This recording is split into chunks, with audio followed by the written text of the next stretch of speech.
morning mga kalolo. Update tayo ng ating mga kalapati. Papatoka kami ngayon ng aming kalapati.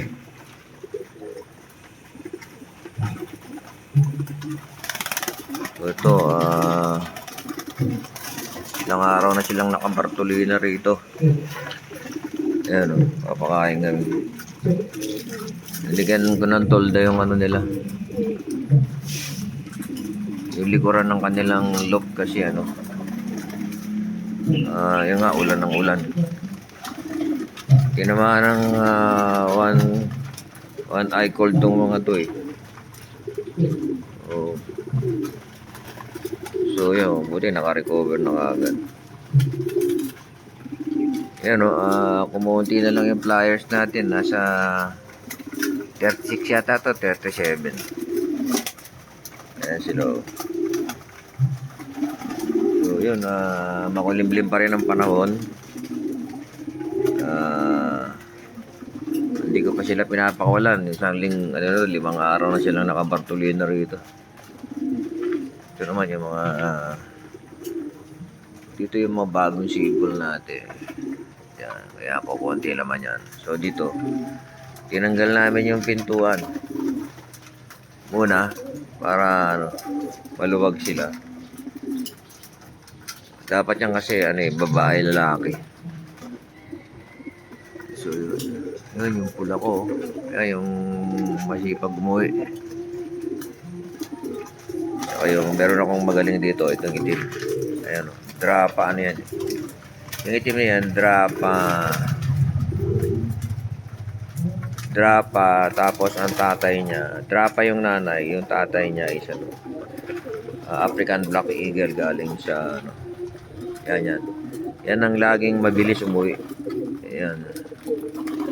Yung itim na yan.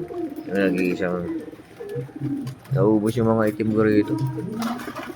Dami kong itim dati rito, naubos eh. Ito, African din ang tatay nito. Pero ano yan, Jaime Chua ang na unbelievable line. Ang yan. Ang nanay. So okay naman kondisyon nila. Wala na silang one eye cold. Hindi pa rin gumaganda ang panahon eh. Hindi ko sila mapakawalan. Ano ba dapat ito? Kahit umuulan ba, pinapakawalan. Pero one time, kahit umuulan, pinapakawalan namin sila. Pero hindi ganitong katagal na ulan. Actually, nung Monday, to eh. Kaya mag-focus yung ano ko. Nung Monday, pinabaya lang namin sa ulan. Ang problema lang dito sa mga kalapati namin, matagal pumasok yung karamihan. Matagal pumasok. Ilang takal binigay mo ron? 2. Huwag, dagdagan mo. Dagdagan ko. Gawin 3. Pero kasi yung mga breeder ko. Kasi payat yung katawan nila. Yung tanggalin mo, gusto niya maliliit lang eh. Diba, ilagay mo rito yung yan. Ito yung mga breeder namin.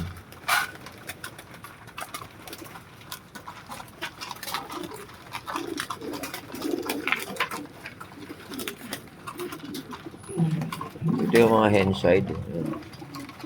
Ay mag-focus yung camera ko kaya hindi ko matuto. Ay mag-focus yun.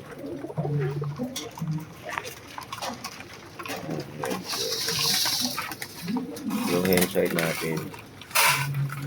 So, marami pa akong little brown.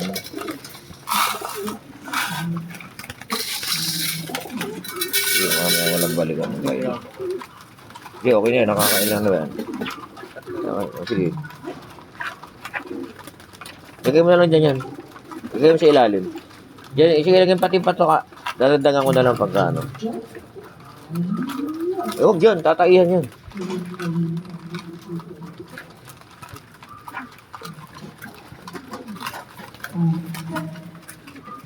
So yan, yung mga breeder natin. Ito hen side.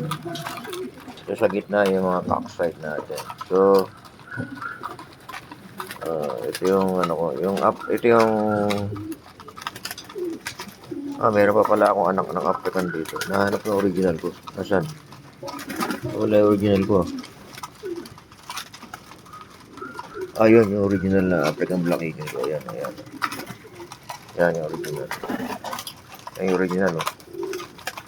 Yan yung original ng Black Eagle. Yan, dadagdagan ko ng pagkain. Para makarecover agad sila. So, ito yung ano ko. Ito yung pulsa, yun, tsaka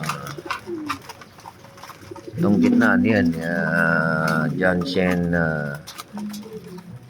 Delbar.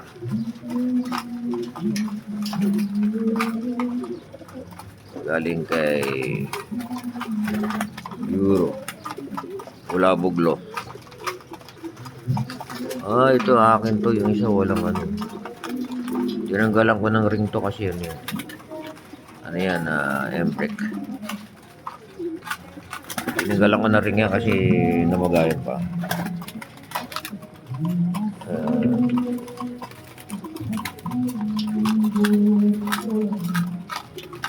Ito naman yung ano ko, embrek.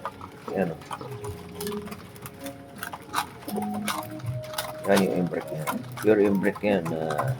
Mga lahian yan, ano. Galing kay Mr. Dan nakuha ni Europe. Ito yung partner niya,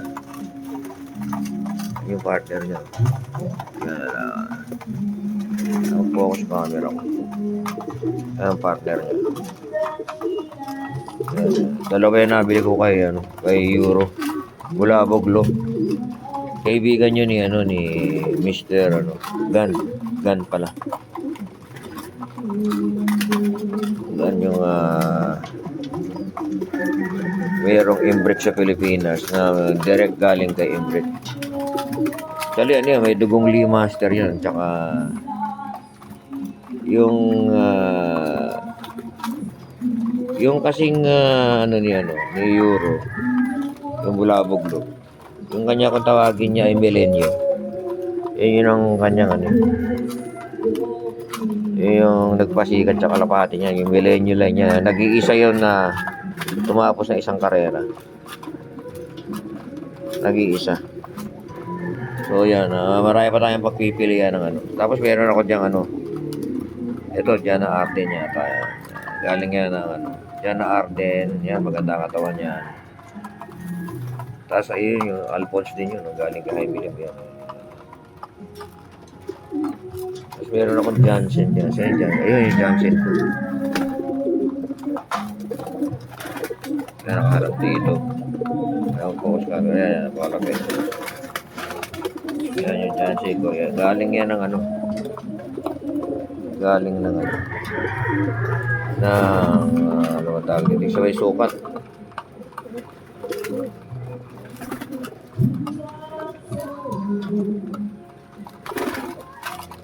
Ito magagaling yung whitehead ko niyan. Yan yung mga whitehead ko niyan, magagaling yan. Ang problema yung mga yan. Inuuna pa yung mga Barako. Mga whitehead ko niyan, magagaling yan eh. Pagka pinapakawalan mo, inuuna pa yung pamabara ko. Tumatambay lang sa Hindi ko alam kung paano ko gagamitin.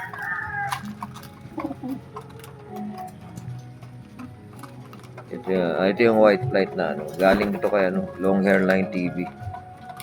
Ayan yan ang mga producer ko ng mga white flight. Yata to, kung dito may dugong Vandenbroek yan baka kung di ang Vandenbroek Jansen. So yan, may white flight tayo yun.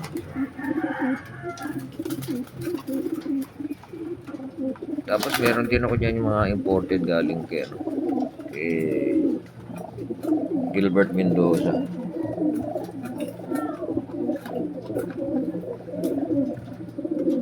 Imported niya, meron pa ito yung kamukha niya.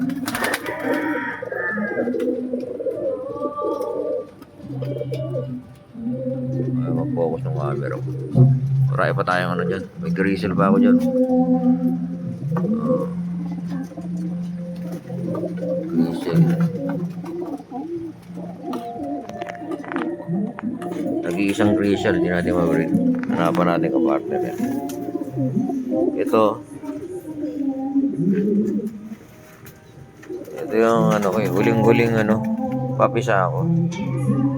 Na inaabot sila nung paglilipat ng kulungan natin. Hindi na sila lumaki. So, dyan lang. Nakakaawa ikali. Pero, ito, ginamutan natin ito yun. Pero, kumakain naman siya. Ayan yung huling-huling papisa ako eh. Nahihiwalay ka agad sa ano, paggulang nila. So, yan yung mga ano natin. Medyo makulimlim pa rin yung panahon. Masukal na yung paligid natin kasi yung ilang araw na umulan. Yan, makulimlim pa panahon. Hindi pa ako nagpakawala eh. 5 araw na sila rito. Mula Martes. Ito yung mga ikakarera natin eh. Pero wala nang bitaw. Ano ng isang linggo. Paano mangyayari rito? Mahirap din pala mag-training sa karera. Kailangan lagi kang sumasakay sa truck. Ikaw mismo mag-ano. So ito yung mga flyer natin. Ito yung condition ng mga flyer natin. Okay naman sila. Okay naman sila. Ayan. Ayan, okay naman sila. So yun lang. In-update ko lang kayo mga kalolo.